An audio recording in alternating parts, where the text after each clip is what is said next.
back to Split Decision. This week on episode 32, we're going to recap UFC Vegas 86, Jack Hermansson versus Joe Pyfer. Then we're going to draft our top 5. This week, it's going to be top California things. Next up, we're going to take a look at UFC 298 in Anaheim, California. Volkanovski versus Topuria for the Featherweight belt. And finally, Stakes and Takes. We're going to reveal the winner of Season 1.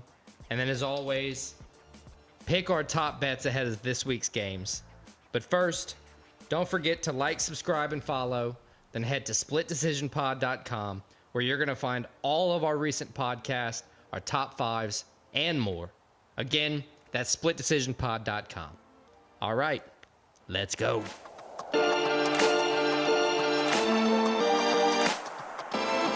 All right, so UFC Vegas 86 has came and went. We had a surprise in the main event where the gatekeeper, he stood his ground at the gate and didn't let the up-and-coming prospect through. But before we get to the main card and the main fights of the night, let's take a look at the prelims. Alex, how'd the prelims go? It was another solid fight week in the Apex. We had 14 fights all night. It's not bad for an Apex card. No, it was no cancellations. I think they were almost like not thinking they were going to get one, but just, they booked it over just thinking that they had a bunch of Vegas fights in a couple weeks in a row. So if anything had to carry over or cancel out, it could. But this was good. So let's kick it right off. Opening up, we had Hyder, the Hurricane Emil. He stormed through Fernie Garcia to win by knockout in the second round. This was Fernie Garcia's 4th fight in the UFC, but it was also his 4th loss. Yeah, it might be his last fight in the UFC, unfortunately for him. I think it might be. And then we go on to Bogdan Guskov. I call him the Uzbekistani Anthony Smith. Yeah, I didn't see it until I Googled his name, and literally one of the first pictures you see is them two compared to each other. He looks like Anthony Smith without the crazy tattoos. Right. He ended Zach the Ripper Pauga's night with a brutal KO in round 1. The Ripper is going to need to find a new victim in the future. The Ripper got reaped. Ooh, that's a good one. Oh, he's going to beat me here. Welterweights Max Payne Griffin and Jeremiah Wells took center stage as 2 UFC vets were looking to rise the ranks. Max inflicted his pain as Jeremiah's well ran dry, as a close fight ended with Griffin taking the split decision victory. Nothing on that one. That's like all the creative sense I had going. Yeah, keep going. All right, cool. Devin the Brown Bear Clark was turned into a little cub with his loss to Marcin Prachnio. Prachnio walked down Clark, slashing him and utilizing his power to win by unanimous decision. Much like a Reaper. There you go.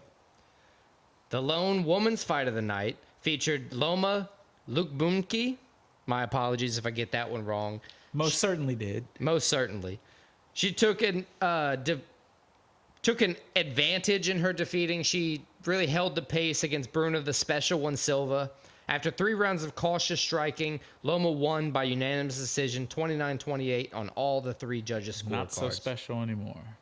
Following up that snooze fest, we move on to Balaja the Zulu Warrior Oki. Got nothing to say on that nickname. Nope, nothing here. Against Timothy Twilight Timmy Kwamba. I got nothing on that one either. Twilight Timmy's kind of, nah. It's just not that impressive of a nickname, especially when you get beat. The Zulu Warrior Twilight, good night. Dictated the pace and threw heavy power to earn the split decision victory over Timmy Kwamba. Moving on to the headliner of the prelims, Trevin the Problem Giles took on Carlos Carloa Prates. Prates was debuting in the UFC and showed Trevin Giles that he actually was not the problem, scoring the KO victory in the second round of the contest, earning himself a $50K performance bonus on the night. And that should pretty much wrap up all the prelims. Let's jump into the main card. So let's jump main card, and we're going to start main event. Maybe the biggest surprise of the night, in my opinion, it was Joe Pyfer losing by unanimous decision to the Joker Hermansson. Pyfer, everybody thought, me included, he's the rising star. He's about to establish himself as a contender in the division, like a championship contender, with this win. And instead, Hermansson, Joker, he's a gatekeeper, as I said before. That's what he's quote unquote known as. Yeah. Well, he stood his ground, and he proved that there's levels to this, and he's still probably on that upper echelon in the division, and that Pyfer still has I don't think this eliminates him from being like a title contender in the future, but he still has a little bit to go to get there. Yeah, it definitely showed Become more well-rounded. That Hermansson was on a different level. Well-rounded is a great way to say it. Pyfer did have moments in the fight. He showed some Especially power. early. I think he won the first round, possibly the second round. Heavy aggression. I think the difference here was this was Pyfer's longest fight in his career, number one.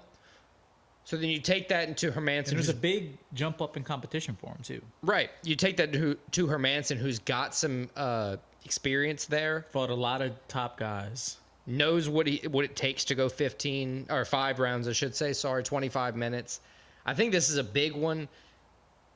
Big one for Hermansson as well. Not only just being not wanting to be seen as the gatekeeper or kind of the stepping stone for a guy to get into the top 15. He also defended 6 takedown attempts well against Pyfer. He showed exactly why he deserves to be in the top 15 in the middleweights. So I agree. With that, who's next? Well, he called out Nasruddin Imavov. I think that's the fight that makes sense. Everybody ahead of him, a lot of the other ranked guys have fights already, or they, stuff's going on. I think that's the fight to make. Right. Imavov. So that's one.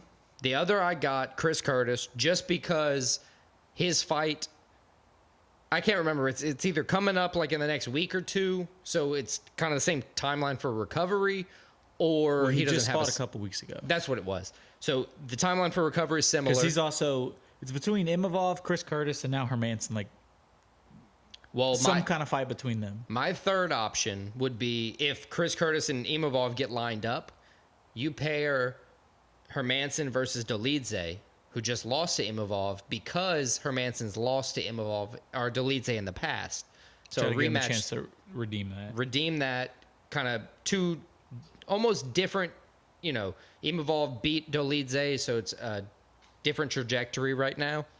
I think that would be any one of those three, but I personally would love to see his call out Nasruddin Imavov as the next fight. So let's move to the co-main now, and this is probably the most exciting finish of the night. Dan 50K Ige lived up to the name, knocked out Andre Touchy-Feely, first round, and it was an impressive knockout. Yeah, just under 3 minutes. He walked in. Feely was showing his usual aggression. He was trying to dictate the pace, but Dan Ige walked in trying to prove a point. Walked in with the very hardcore power. Man, he hit him with just one, uncorked a right hand, just one right hand, dropped him. Had a follow-up that bounced his head off the canvas. Yeah, and you talk about bound. He was out cold once. He was dazed on the ground, and then the second one was just sleep spill, basketball USA. dribble. Yeah, basketball dribble off the canvas. He was done. That was another fight. Dan Ige won $50K on the performance bonus. Earned his nickname, Dan 50K Ige. Who do you think he's fighting next? So he called out Diego Lopez. I would like to see that. That would be an exciting fight. And then he also called out the loser of Yair Rodriguez versus Brian Ortega. That'd be a good fight. Also, it's refreshing to hear a guy that's he's not dumb. He knows he's not going to get the winner of that fight because the winner of that fight's probably fighting for the title. Right. That's a smart one to be like, I'll take whoever loses that. The only other one I picked in the division that kind of had some time open that, deserved Dan Ige's time, because you expect somebody with Dan Ige's record, his, reputation to get a up fight, not a down fight, right? So I think Arnold Allen would be a top option as well. If that'd be a good if fight they too. couldn't line up any one of those other three, because he was trying to say for Mexican Independence Week at the Sphere, or the other fight being a little bit later down the line, for maybe International Fight Week or something like that. Yeah. But I don't know. Any of those options would be great. Let's go forward now to another close contest. It was really a card filled with, decisions, which is good in a way because it showed us a lot of good fights. And it was one rare one where the judges didn't fucking ruin it. For all the fights in general. Robert Brickcheck versus Ihor the Duelist Proteria. Both fighters showcased very good striking skills, big power. But later on into the fight, I think Topuria moving down a weight class helped him develop more power. Brickcheck's first UFC fight too, and it wasn't a bad performance from him, but you could see the guy, even though he's 1-3 in the UFC in Topuria, he had the experience of that level. Well, it's like you said with the Pyfer fight, there's levels to it. So when you go from kind of dominating your regional circuit, even if you did well in the Contender Series, you have to understand that everybody in the Contender Series is coming off of their regional circuit. So Brickcheck coming into the UFC, his first fight in the UFC, facing real UFC heat from a guy who moved down in weight class. It's got to feel good for Topuria too, because he's lost his last 2 fights by KO. Right. Before coming into this, and he fought a guy that pretty much all he does is KO people. Yeah, he kept Brickcheck. Topuria kept Brickcheck at range in the second and third round. He held strong defense, and all of that really edged Topuria forward on the cards. Overall, the pressure from Topuria really dictated that unanimous decision victory. He didn't have any call-outs because, he is new to the weight class. It is really his debut as well. 2-3 in the UFC, so it's kind of like you take what you get. Right. He said that he cut 32 pounds in 6 days, and he still missed weight by like 3 pounds for this fight. That's not good. But that didn't bode well for the future, him being in this division. Right. I think moving forward, if he's going to move forward, he's going to make weight. He's got to stay in this division, but he can't, be up anymore. He can't do that Patty the Batty routine where he gets big and then has to cut 50 pounds before a fight. Yeah. So let's move on to the next fight. Michael Johnson, Darius Flowers. Michael Johnson, one of the guys that's been in the UFC for the longest. He's fought some of the best guys, and his experience showed in this fight. Right, but before we do that, let's talk about Gregory RoboCop Rodriguez and Brad Tavares. I did skip a fight, didn't I? I panicked for a second, and then I was like, we should pause. But let's just move right through it. Yeah, we did. I did skip that one. RoboCop, and this was the best. Besides Dan Ige, this was the best finish of the This was main my card. Personal favorite fight of the night. I don't see how you can't like RoboCop. He's impressive. He avenged my man Chris Weidman. He's impressive. He looks like he's having fun out there. He's smiling. He's exciting, and he avenged Chris Weidman's leg. Yeah, that dude, Brad Tavares walking out in that last fight, it made me want this TKO for Gregory Rodriguez, possibly more than he wanted it for himself. Rodriguez was beating him up, winning the whole fight, and then finally got the finish right in the third round. Yeah, I think under a minute, 55 seconds. 55 seconds? Yeah. It was a good fight.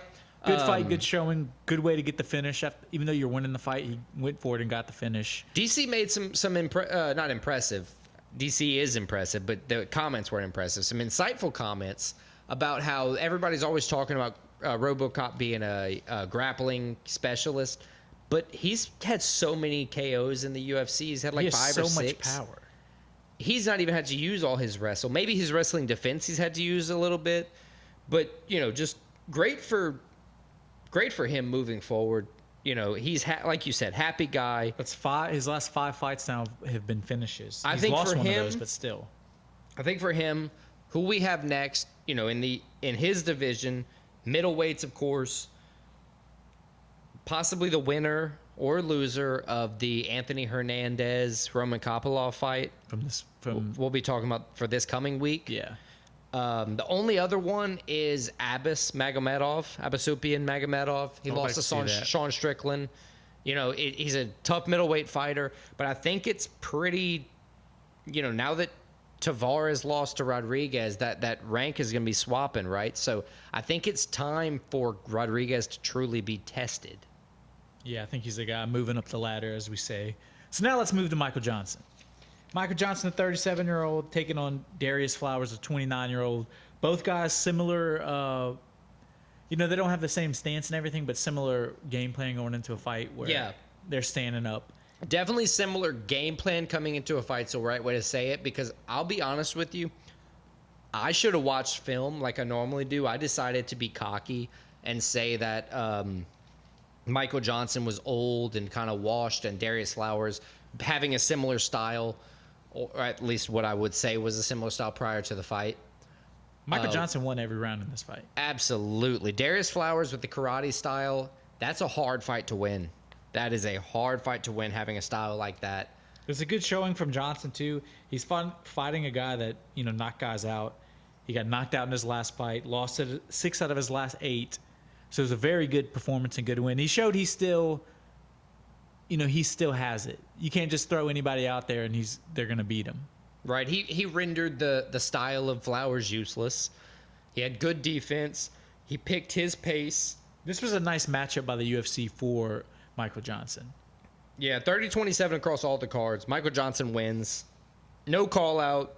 Yeah, I think he's a guy. He's just trying to fight. Anybody. Yeah, he's just trying to fight. He knows he probably doesn't have a legitimate shot at the title. So he's just trying to fight. Right. And look, if we got anything right, me and you called this next fight, the main card opener, Rodolfo, the black belt hunter Vieira, facing Arman Superman Petrosian. Yeah, it's a stand-up guy versus a ground guy.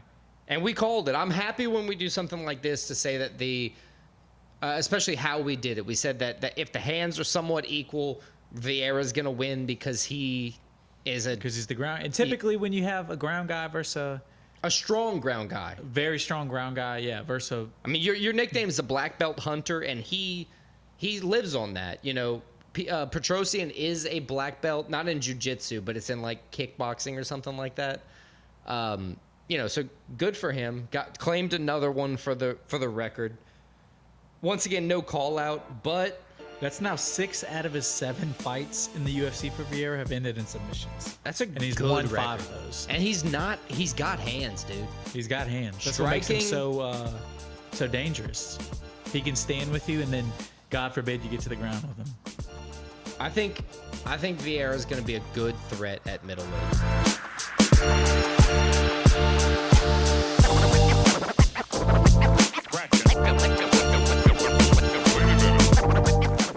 Okay, with the UFC traveling to Anaheim, California this week, our top 5 is going to be the top 5 California things. So pretty much any California noun you can think of eligible for this list. And Alex, I believe you have the first pick. So whenever you're ready, let's kick it off. I'm going to go with a positive guy, a workhorse. Well, I think it's positive, and some people might not think that. Well, they can go fuck themselves. I'm going with Kobe Bryant. Rest in peace.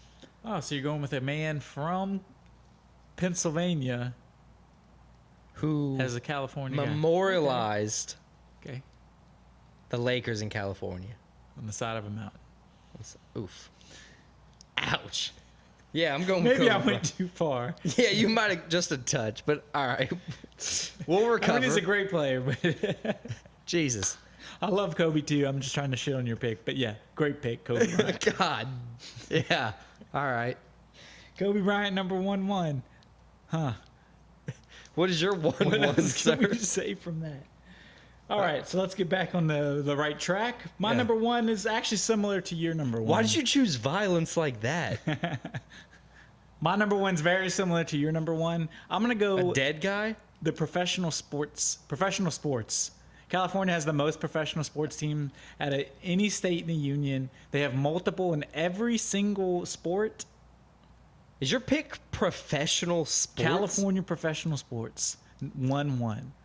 They have the most out of anybody. That is the stupidest pick I've ever football, heard. But okay. They have multiple football teams. They have multiple basketball teams. They have multiple baseball teams, multiple hockey teams. They have a team in every sport that has been good, won multiple championships. That's the reachiest of reachy picks. When you think of professional sports in America, a California team is always going to be one of the top ones, including the LA Lakers. Yeah, but you're saying San Francisco quantity 49ers. is better than quality. No, here. they have both. It's their sports teams. No, because of their quantity. No, that was they one of the reasons. They have to have one quantity No. that works. Like the Dodgers spending every dollar under the sun. You're trying to reach because I made a Kobe joke. Cope harder. Imagine if Vanessa heard this. I hope she does. I genuinely hope Vanessa hears this. Yeah, I would love for her to hear this. So California sports team, professional sports teams, my 1-1, my 1-2, excuse me, the 1-2. What's my number 2 over my 2? Not even overall. I can't get over your my second third overall. Your second overall pick. Yeah. What's it gonna be? My number 2 is going to be very general. Oh, the California pro sports wasn't general? It's going to be Hollywood in general. The whole movie industry. Like Harvey Weinstein. You're supporting that now too, right? Like Titanic. Like everything you've ever watched. Like Air Bud? Like Air Bud. Harvey Weinstein was the executive producer of Air Bud. Got him! Like The Godfather. Like Quentin Tarantino. I wish you would have just named like a movie that was filmed in like New Orleans or something. Yeah, I was making sure not to say like Marvel or anything. Yeah, you gotta be very, But very California, careful. I mean, that's where the world's film industry, like, you talk to anybody in the entire world and you say Hollywood, they know exactly what you're talking Look, about. I'll be honest, it's on the list. It is up there. I'll see you with that. So my number 2 is Hollywood. What's your number 2? My number 2, I'm gonna nitpick you out here, is the Hollywood sign. You know, it's a big touristy thing. It's an iconic landmark. I like how we're choosing violence in this one. I don't know why we're doing this, but this is what's happening. This is So this week. you picked like a bunch of wood. I picked a sign that is iconic. People you want even know- pictures of it. Do you even know? It's a tourist attraction. Do you know the origin of it? Because I looked it up. What is it? They were building a neighborhood, and they were trying to advertise the neighborhood as Hollywood Land. And that's what it originally was, Hollywood Land. Then Nice. the county bought it, and we're like, no, fuck this. We're gonna Take off land. take off land and like make this like a thing. You know, I saw it. It's pretty cool, but it is hard as shit to get to. Oh yeah, I mean you gotta like hike. I'm saying like driving to it. It's just like, oh, you got to go here and then here and then here. It's a hassle. It's a pretty cool sign though. It is obviously an iconic landmark. That's why I'm going with it. My second overall California thing. When you think about California, it's one of those, you know, it's in the Full House intro. Like, come on. The Hollywood sign's not in the Full House intro. Watch it at 100%. Full House is in San Francisco. Oh, not in shit, LA. I'm an idiot. The Golden Gate Bridge might be in that. It is in that. I'm an idiot.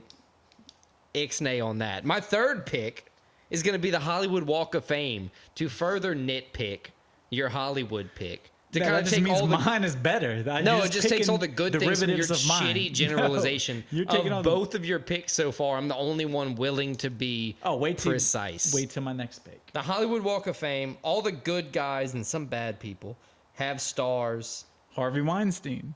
Hey, look, you did it too. It happens. What's your third pick? My third pick. This is actually my guest pick. This is from Damn, your Clara. guest pick made top 3? Yes, it's iconic. Oh, okay. I had to listen to her. You had to listen to her. She actually lived in California. Have we lived in California? I've been. You've been. She lived there. She knows. It's going to be the California Bear. It's on the flag. It has one of the coolest flags. It's an icon of California. Is it very cool the bear merch. specifically? Yes, the California Bear. That's pretty much what it's known as. It's the state animal, the grizzly bear. Fun fact, grizzly bears haven't even been in California since 1924 because we killed them all. Hell yeah. America. And then they made it the state animal. But the California grizzly bear, it's iconic. It's on the flag. I mean, everybody knows it. Yeah, it's what are the words on the flag? California Republic. California Republic. I wanted to say the Republic of California. Yeah, that is a pretty solid pick, the Cali Bear. So that's my third one. And now it's my fourth one. Fourth pick, sir. So where do I go with 4? Where do I go with 4? I've already kind of generalized myself out of Maybe some of my picks. maybe you go with a person, maybe a Gavin Newsom type. I'm going to go with Silicon Valley. Silicon Valley, I mean, every major... Yeah, if you want to be judged, for sure, go there. Me and you would not last like every 14 major minutes. invention or technological advancement of the past like 25 years has originated out of there. They should rename it to Gatekeep City. I mean, Apple, Google, Yahoo. Yahoo! You remember when that was all around? Yeah. Used to be a Super Bowl commercial. But yeah, Silicon Valley, every great piece of technology from there, I think it's iconic for California. That's my fourth pick. That's pretty solid. Pretty solid. My fourth pick's going to be Disneyland. I had it on my list. That's a good pick. Yeah, I went there. I mean, it is the inferior. It definitely is the Disney theme inferior, but it's pretty cool They now have some Marvel stuff that the other one does. So now they're not doing them like identical, Yeah. but with less. They're doing different at each. So now it's almost like a money grab, force you into going to both. But yeah, that's pretty cool. Disneyland, it's an attraction. I would say that everybody should go once in their life to both. At least at this point, both places are pretty cool. A lot of fun. Obviously, iconic. I think that's kind of what we're going with here. It's not a bad pick. Right. What you got for It's your fifth pick. You get the fifth. I know, I'm trying to think. I was trying to stall. Can you not be so smart? There's a lot of ways to go. Man. My fifth pick. I'm going to go with Napa Valley. Oh, that was going to be my pick. Another good location, another iconic location. It's wine country, as they say. We're going up to wine country. It's not going to be a big deal. Napa Valley, get you some good drink going on. Get you some sommeliers telling you about some oak flavors, some apple scents, and some notes of tree bark, making you feel good about your $780 6-ounce flight of wine. Napa Valley is my fifth pick. It's not a bad pick. Not a bad pick. I have a lot of ways I can go. There's fast food I could go. Iconic fast food. Ooh, never mind. Not even the one you're thinking of. There's an even more iconic one that's from California. The ice cream one? No. Oh. But I'm going to go nature. I'm going to go the giant redwoods as my fifth pick. The trees, if you ever have seen them, they're like unbelievably big. It's just like a natural wonder where it's like, how the fuck did this Aren't they all happen? like a couple hundred years old? Yeah, they're all super old, super tall, super wide. Like, And they're still all growing, right? Or not all, but there's but there's a whole forest of it. And it's like unfathomable how big they are. It's a very cool thing to see. So yes, that's my fifth and final pick. Do you have any good honorable mentions? I didn't want to pick it because we were choosing violence for whatever reason for the top 5, so I staved away from Comic-Con, San Diego Comic-Con. Oh, I would have roasted you. Right. But I mean it is a big thing in California. George Lucas is from California. It's not a bad Tony one. Stark, Tony Stark. Arnold Schwarzenegger, the governor. He's not from there, obviously, but he was a governor. I had Ronald Reagan. Alcatraz. I had Alcatraz. Ronald Reagan, governor of California. In-N-Out Burger, but McDonald's was started in California. Was it started or stolen? It was started. The first McDonald's. Where was it stolen? The first McDonald's was in California. The first franchise, I believe, was in like Indiana or something. That's the one that was stolen. Golden Gate Bridge, obviously. Skateboards, The Dude from The Big Lebowski. Death Valley, avocados. Like 90% of America's avocados come from California. Big Bear National Park. Big Bear. So some good ones, but The Gold Rush. the Gold Rush, the 49ers, Lakers. You said sports teams, so that kind of Yeah. wrapped them all up into one. Yeah, so let's recap. My number one was See, even when you're laughing about it, you understand how stupid it is. It's not a good. It's a great pick. California professional sports teams. Number 2, Hollywood. Number 3, the California Bear. Number 4, Silicon Valley. Number 5, the Giant Redwoods. Overall, that is a solid top 5, even though number 1 is a foolish pick. Number 1, Kobe Bryant. Number 2, Hollywood sign. Number 3, the Hollywood Walk of Fame. Number 4, Disneyland. And number 5, Napa Valley. I'd like to follow it up to say that I did have a few bottom 5 of California's on my list. We had homelessness, Gavin Newsom, as you mentioned earlier. Gavin Newsom, corruption, taxes, liberals, and that is all. Well, there you have it. California top 5. The second pay-per-view of the year is here. It's in Anaheim, California, and it's this weekend. UFC 298 has a great main card, a title fight, a lot of big names on it. And we're going to start off with the main card opener, the pay-per-view opener, and it's Roman Kopylov, the 32-year-old Russian, taking on Anthony Hernandez, the 30-year-old American. Kopylov 12-2, Hernandez 11-2. What do you think about this fight? This is a fun one. The traditional clash of styles. You got Fluffy Hernandez coming in with 2 KO victories, 7 subs, 2 decisions. Yeah, I think this is just kind of like one of the fights we talked about in the last card, the opener of that main card. Oh, where Vieira Petrosian? It was a obvious striker taking on a ground guy, but a ground guy that has some hands too. Because I think Hernandez has some hands. One of the things that kind of paints the picture for why this matchup was made is the 2 career Roman Kopylov losses, 1 submission, 1 decision. Shows that he's weaker on the ground than he is because he's never been finished any other type of way than submission. Obviously, he's a KO artist with 11 KO victories. Coming off of a nice body KO. He's never subbed anybody. So it's that kind of deficiency that they want to test. They want to know, can he be trusted to move on? Because everybody in the top 10 of the middleweight division can throw down. Yeah, everybody can knock somebody out. But can you wrestle? Can you keep it interesting on the ground? Or is somebody like Renato Moicano just going to lay on you for 15 minutes like you did against Drew Dober and win the fight that way? No, they want competition, and this is how you root it out. I think Anthony Hernandez is going to win the fight. This would be his 5th straight win if he wins. Defend his number 14 rank in the middleweight division, and I think he's going to do that because he's only ever really been tested in a couple of fights heavily, but he can knock people out when he needs to. He's a submission artist. I think he's got what it takes to beat Roman Kopylov this weekend. I actually agree with you on this one. God damn it, here we go. I think it's going to be a case where he can hang. Hernandez can hang on the feet. He can more than hold himself on the feet. I know Kopylov's great on the feet, striking. But Hernandez, his ground game is going to be the difference. And I think because of that, I'm picking Hernandez as well. Let's go. Did we look out how to say Merab's last name? We did not. And I think even if I looked it up, it would be hard for me to say. All right, let's so move on. So we're just going to call Merab the Machine. Everybody knows who we're talking about. Ranked 2 in the bantamweight division. Arguably, he should be getting a title shot, but he stupidly... In fact, Dana White said he would get a title shot, but he didn't want to fight Aljo. He's such an idiot.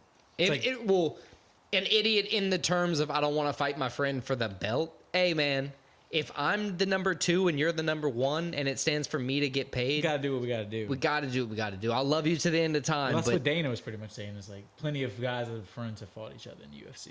Yeah, look at last week. Dan Ige, Andrew Touchy-Feely. But he's taking on Henry Cejudo. Cejudo, I mean, say what you want about the guy. He has one of the best resumes in mixed martial arts history, including an Olympic gold medal. Yeah, look, he's coming off a loss to Aljamain Sterling, but prior to that, he had 3 KOs in a row. But the only problem was those 3 KOs were all in 2020, 2019. You're right. He had 1 fight since then, and it was last year, and he lost to Aljo. So how's he going to look? He's 37 years old. Does he still have it? He's taking on a guy in Merab who cardio is his main weapon. He's just going to wear guys out. Yeah, the man's got 12 decision victories. He's got lungs for days. And he just wears on you, and he just keeps coming. And I mean, he's going to have pressure. Look what he did to Peter Yan in his last fight. Yeah, he just walked dominated. him down. We've seen Peter Yan lose. We've never seen him get dominated. Merab just dominated. Right. Watching that fight, it made Peter Yan look washed. Yeah, it was like, how is Peter Yan washed? Because Peter Yan lost Aljamain Sterling to an illegal knee.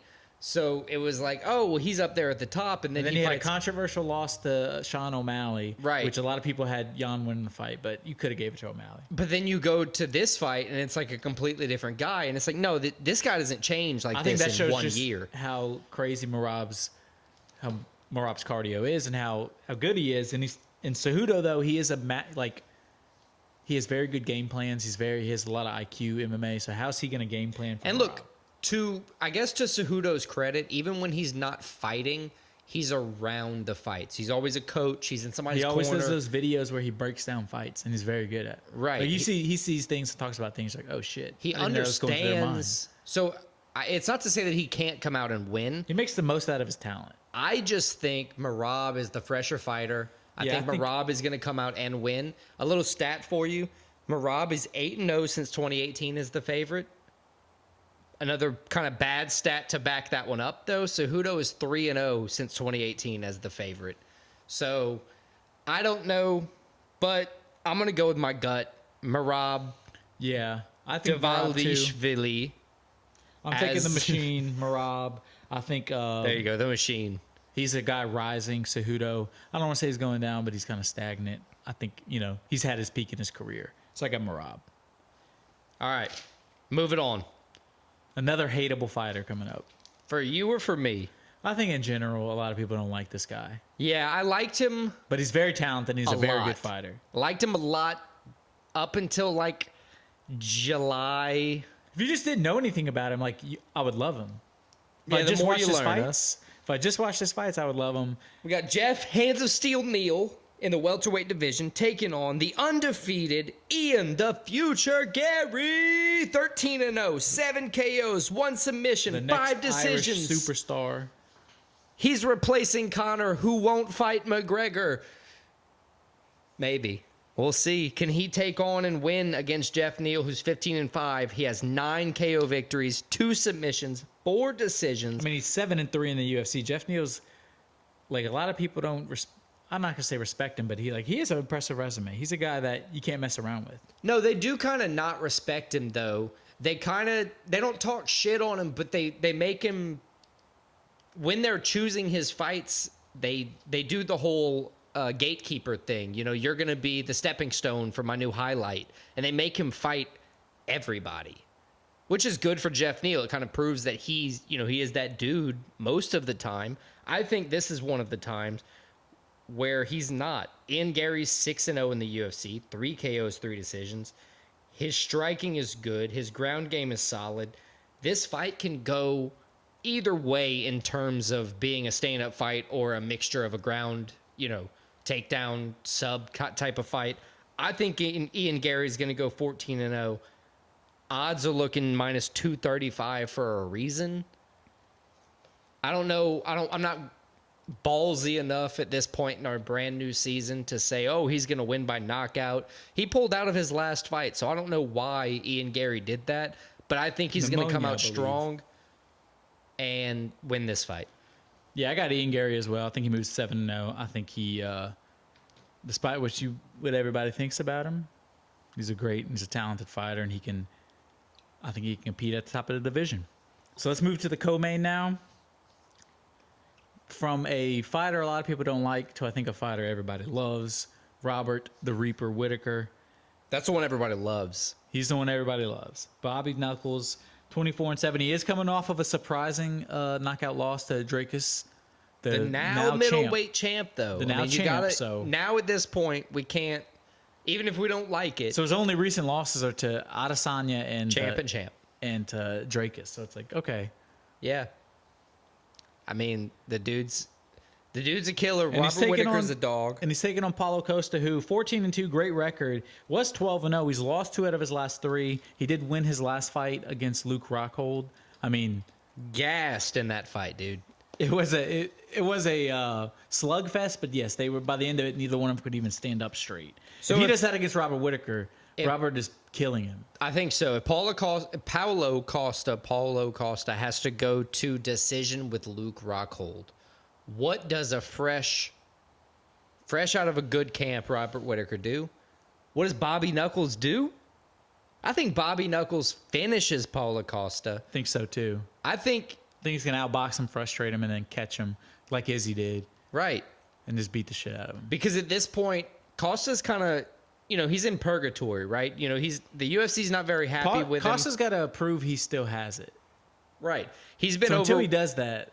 Not overweight, but he's been, coming in lazy a lot of times. Like you said to me before, a lot of talent, but he's wasting it. Yeah. He's either got to be serious about it or not, and I think that's what we're going to see here is that Robert Whittaker's going to come out very serious because he got beat last time, and we're going to have to see what Costa does. I don't think he's going to stand up to the challenge. I think Robert Whittaker wins. Agreed. So let's move on to the main event now. Alexander the Great Volkanovski, and he's proved that through and through again. Turns to featherweight. Defending his featherweight title against El Matador. Ilia Topuria. Who's a scary guy. He's an impressive guy. Undefeated, 14-0. 7-0 in the UFC. So Volk is this where Volk goes down, or is he still? How bad is What's his response to getting KO'd? All right, so Volk is 26-3, right? 26-3. His 2 losses in the UFC in the past 11 years were to Islam. He's 13-2 in the UFC. 13. So his only 2 losses in the His UFC last 2 fights against Islam. were only 2 losses in the UFC. 2 of 3 losses in his career. His first loss in his career was in 2013, pre-haircut. That's important to mention. A lot of fighters pre-haircut change post-haircut. Yes, that is a stat people We're, take notice we're paying attention. I mean, Volk is, with his resume, It's hard to he's the GOAT bet in against him. 145, I think. Close odds, minus 130 for Volk, plus 110 for Topuria. But who has Topuria fought? He's beaten notable names, are the 2 I'll say, Bryce Mitchell and Josh Emmett. But he finishes guys. He finishes He guys. submitted Bryce Mitchell, which is like a... He did. He didn't finish Josh Emmett. Yeah, he didn't finish Josh Emmett, And but we Josh thought Emmett, that Josh Emmett was going to be like kind of washed. his last fight And then was... he came out and, like you said, he reset Bryce Mitchell. I've never seen somebody like get knocked out like that from hands. Yeah, that was bad. That was crazy. That was like a Made me wanna viral go video, hug my man. Like a mom. guy not fighting, a non-fighter getting punched by a fighter. Yeah, it was bad. It's hard to bet against Volk. Topuria is on a 6-fight win streak, and he is talking some mad shit. He is talking a lot of mad shit.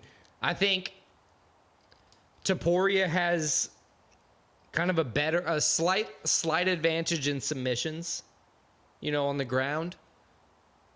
But Volk didn't lose to Islam. He didn't lose to Makhachev by submission. He lost to him by decision. Yeah, but that's all he was focused on. Right. It's not gonna be always focused on right here, so he could catch Volk in different positions in Islam caught him. I think Volk, going back to his home in the featherweight division, is going to do exactly what he needs.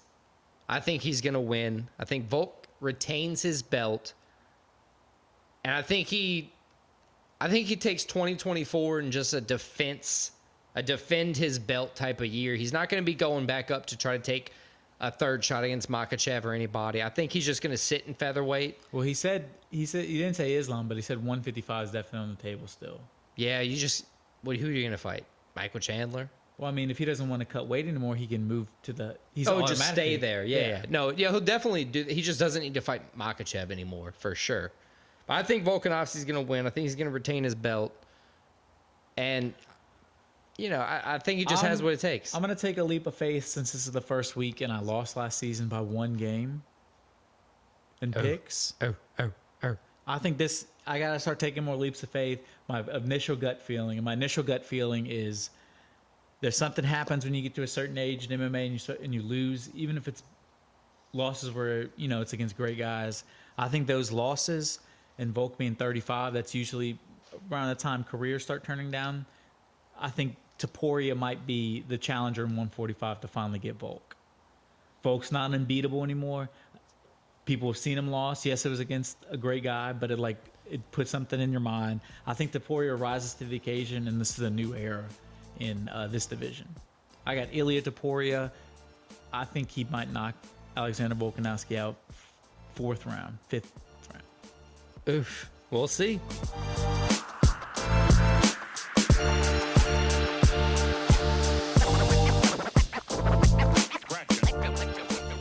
All right, stakes and takes. Let's wrap up season 1. How'd you do last week in UFC, Christian? I did about as average as you can get. 3 wins, 3 losses. Honestly, really, that Joe Pyfer loss. We both had it, but that one hurt. Yeah, I did 4-2. That's probably the fight I was most confident in on this card. It really was. I thought that was kind of my favorite fight coming in was that one. And then I also picked Bryce Jack. Brickcheck, yes. Yeah. He lost, and then I picked, this is a dumb pick too, Darius Flowers over Michael Johnson. Yeah, watching tape on him. All the guys I picked got finishes, though. I'll take that. It was good. It was a good fight card. I went 4-2. You went 3-3. We had Super Bowl. I went 1-0 on the Super Bowl. Let's go Chiefs. 3 Super Bowl rings for Patrick Mahomes. Yeah, impressive. You want to break down that game right after we, not break down, little recap right after we go over our picks? Yeah. But yeah, I had that too, obviously, the game. But I had the 49ers, and they lost heartbreaking fashion. That's when the 49ers, they got to be. That one's got to hurt because they could have easily won that game. Yeah, they could have. It was up there for them to win, for sure. And then I think we each did 4 pick your own picks. Yep, I did 4 NBA. I went 2-2. I thought the Pelicans were going to beat the Lakers. They didn't. And I thought the Nuggets were going to beat the Kings. Dude, the Kings beat the Nuggets by like 32 points or 27 points. It was a lot. It happens. It was a in lot. the NBA. What'd you do for yours? So I did 3 soccer, 1 college basketball. How'd it work out? 2 wins, 2 losses, so still average. Okay. Just not a great week overall. Yeah, so this one I had Man City winning over Everton. They won. I had Arsenal beating West Ham. They dominated.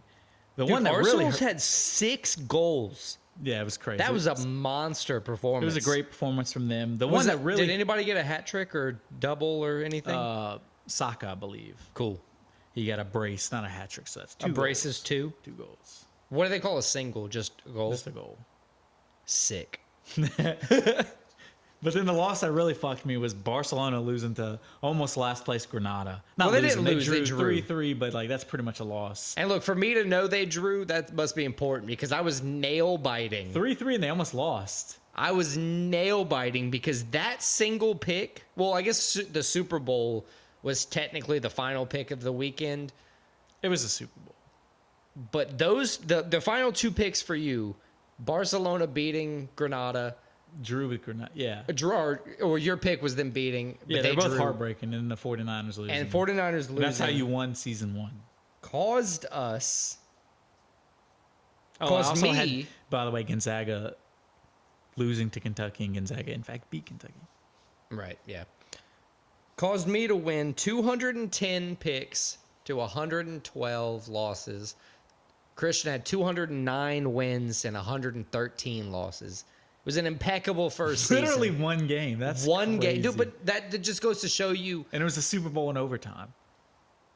That just goes to show you how everything is. Everything, it's the perfect name. Split decision. It's crazy. This close all the time. For bets last week, I did 4-1. I got wrong not a lot. It was more just frustrating because the Nuggets, like I said, got beat by the Kings. I know it happens, but it's frustrating because it's the Joker. He's been so dominant. They've been so good all season, and they just got blown out. Yeah. Went 4-1 on bets. Chiefs, 3 UFC bets, RoboCop, Poteria, Vieira, and then we tied. We tied Same in the amount of wins. 90 wins. Yeah, because I went 3-2 last week. And I just wanted there to be some sort of concession. And again, the Super Bowl. If the Super Bowl goes the other way, Niners, you win. I You win both. Yeah, that's crazy, right? But see, that just goes to show you can't bet against the Chiefs. Yeah, that's literally the last time. Well, I even said it going in, and I was like, this is stupid. There was a couple weeks prior to that where you bet against the Chiefs as well, and I just never did. Yeah. I think that's kind of the rule moving forward is you just don't bet against the Chiefs. I kept saying that to myself, but I was rooting against them, and I let my emotions take hold of me.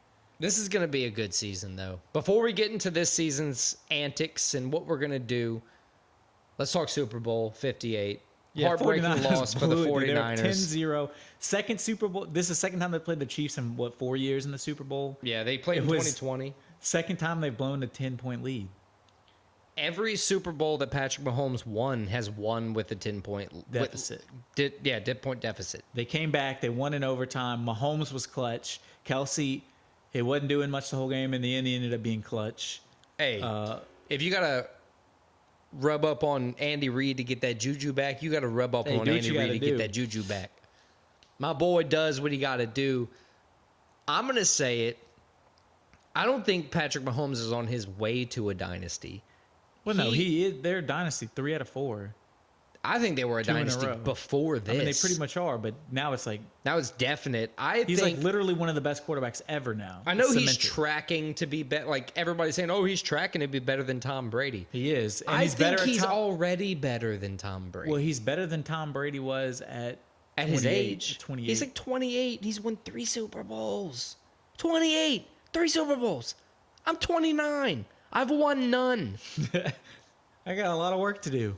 I've got debt and things and bills. Like, But yeah, Mahomes, I mean, I like my job, but I'm not an MVP quarterback of the Super Bowl you 2 don't out of bet 3 against, years.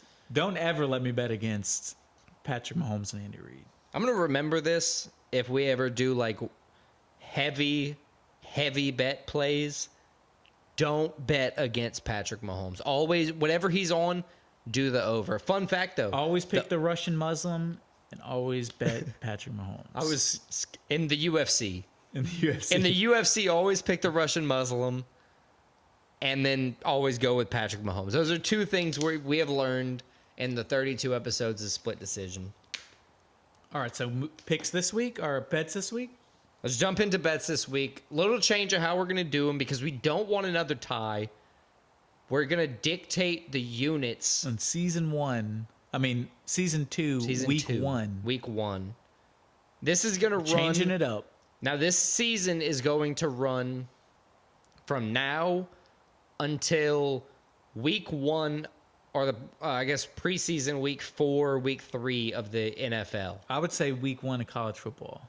Okay. Whatever week. Just the week before. Wait, does week 0 count for week 1? No. Okay. Week 1. Real week 1. So week 1 will be the start of the next season. Week 0 will be the last week of this season. Pretty much Labor Day. Now till Labor Day. So season 2, week 1.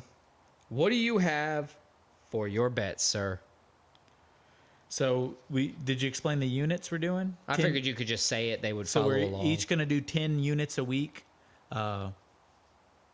Picking our bets the same exact way. We're just putting more units if we want to put a unit on. If we're that confident in the bet. With that being said, out of my 5 bets, I'm going to spread evenly 2 units each one. So just keep that in mind as I read these off. I got 3 MMA and 2 soccer this week. I got 3 MMA as well. Okay. So my MMA ones, I got Robert Whittaker, money line, minus 225. Again, 2 units. I've got Whitaker. I got Ian Gary, money line, minus 235. Same. And I got Marab, minus 195. Nice. I have Volk. All those money lines. Money line as well. My UFC bets, Ian Gary, money line, Whitaker, money line. I put 3 units apiece on both of those. I'm a little bit more confident than you. Volk, I bet him, did 1 unit on that one. Money line as well. I think he's going to win, but it's better odds, and I'm more nervous, I guess I should say, about that pick overall. What do you have for soccer? You said you had 2 soccer? 2 soccer. I have 2 college basketball. Okay. So my 2 soccer, I got the Arsenal money line over Burnley, minus 300, and the Ajax Amsterdam money line over Nedjamin, NEC, minus 245. I'm proud of you for at least attempting to say that correctly. I'll never be able to correct you because I'll never say that correctly myself. Touche. I got 2 basketballs. Texas Tech over Iowa State this weekend. I got 1 unit on that one. I think with how good their defense has been, they've beaten several top 25 teams already this season. I think they're going to walk in. Coming off of a big win. They just beat there's going to be a Kansas. game. Yeah. There's going to be a game between this. They're when they playing play in this, but they just beat the shit out of Kansas. Yeah. But I think they're going to win. I got It's a 1 good unit pick. on them beating Iowa State. And then Kansas, I think, is going to beat Oklahoma State. I got 2 units on that. Both of those teams are Oklahoma, not Oklahoma State. Yes, Sorry. correct. I forget that you can't say the state on everybody. I got Kansas beating Oklahoma. Both of those teams lost to Texas Tech recently. But I think Kansas being the better team, they're going to win here. I got 2 units on that one. College games are kind of weird because we're recording on Tuesday. Odds aren't really out yet. So we're going to get odds as soon as they come out, and they're going to be on the socials. All right. So those are our 5 bets for week 1. Let's move on. We're picking our own picks. Pick my own picks. So we did 5 MMA. We're going to do an even 10 picks overall. So that's 5 pick your own picks. I have 4 soccer and 1 college basketball. I went straight all 5 college basketball. Do Okay. your soccer first because I think we talked about it earlier and we have an intersecting college. Yes, we do. Cool. So talk about all your soccer and then we'll go to the all college route. So my first soccer bet, pick, game I'm bringing to the table. is Let's Arsenal do it. versus Burnley. I picked Arsenal in my bet earlier, obviously, so obviously I'm picking them to win that. Man, if they score another 6 goals, that would be nuts. It's possible. Burnley is near bottom of the table. Oh, so you're just trying to get an advantage early on in the season against And me? I've been picking Arsenal every week. That's fair. You have done them several weeks. The other ones, yes, though. Fair enough. I got Ajax Amsterdam, as I said earlier. They are playing NEC Nedjamine. I have Ajax winning that one. Then I go to the England second division, the championship it's called. I got Leicester City playing Middlesbrough. I got Leicester City winning that one. And then I go to France. I got Lille taking on Le Havre. I got Lille winning that one. How do you spell Lille? Lille. Do you think I'd know anybody on their team? No, probably not. Okay. All right. Well, I guess I'll learn this weekend when I watch their game. Yes. And then I think we're going to jump to college basketball because, as you said, I think we have one of the same college basketball picks. Yeah, I got. Well, you want to do that one first? You want me to jump to my earlier in the day on Saturday picks? Because I think you that do your one's- early day picks, and All then right, we'll cool. end on the our joint pick. I got Texas Tech at Iowa State. Iowa State's ranked 10, but I think Texas Tech's been playing very well lately. Pop Isaacs got like almost 17 points a game, beating Rashawn Gilbert's 13.9. They protected the ball a little bit better, so I think Texas Tech's going to win. I got that feeling. They beat Kansas. They've been playing Could be some very good well. teams, yeah. Yeah, they beat some good teams. I got Kansas versus Oklahoma. Both teams have lost to Texas Tech recently. That's kind of my thing this week. I'm looking at Texas Tech a lot. Kansas needs to rebound strong because they only put up 50 points against Texas Tech. They lost 50-79. It's a bad performance. Oklahoma also lost to them, like I said, but it was a high-scoring game. It was like 84-83. The Jayhawks lead college basketball in assists, which is great. And Kansas has been just a way better team when Kevin McCollum Jr. has played well. I think Kansas is going to win in this matchup against Oklahoma. Then we got Kentucky playing Auburn. Both are coming off losses here. Kentucky lost to Gonzaga. Of course, like I said, recording this on Tuesday. Auburn lost to the Gators. Both high-scoring teams in the league this season. Kentucky kind of has a small favorite on points per game. They also lead the league in threes this season. First in the league in threes, which is pretty cool. They're Is that the shooting good from deep. NCAA or in SEC? NCAA. Yeah, I'm going total college football. Basketball. Or basketball, sorry. I'm so used to saying basketball.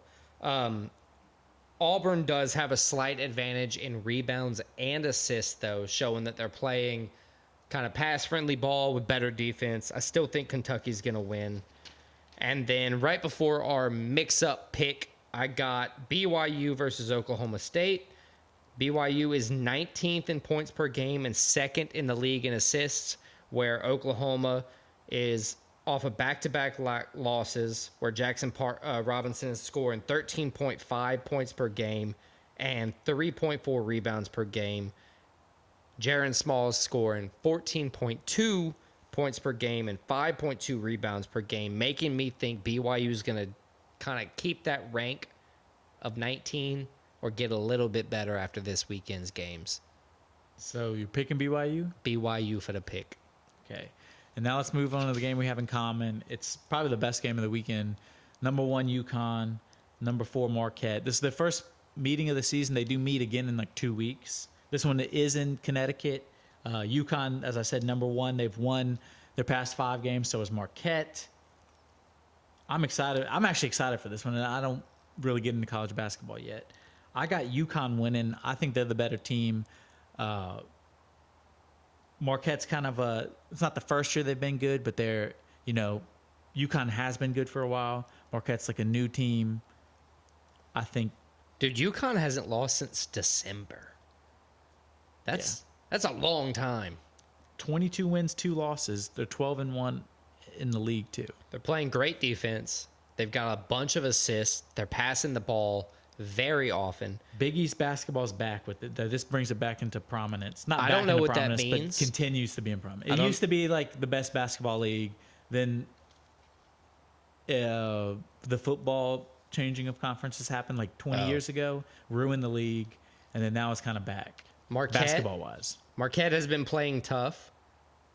If they're going to win, they have to protect the ball better than they've been protecting the ball. They've been having too many turnovers. Where do you think Marquette is located at? I have no idea. I didn't even pay attention when I was looking at it. I was just curious. Wisconsin. Really? Milwaukee. Their logo, nothing that about their name screams Wisconsin. Yeah, I know. No idea. But I think Connecticut's going to win if that's any consolation. Yeah, I picked UConn too. Sick. Well, look, that's our stakes and our takes for this week. Not only is that stakes and takes, I think that's the episode for the week. Episode 32. Covers everything. I think so. So check us out next week, episode 33. We're going to recap UFC 298, see if Volk keeps his title. We're going to look ahead to UFC Mexico City. We got Moreno, Royval 2. That's going to be an interesting fight, dude. We're going to go over the picks we just made and give you some new picks. So check it out.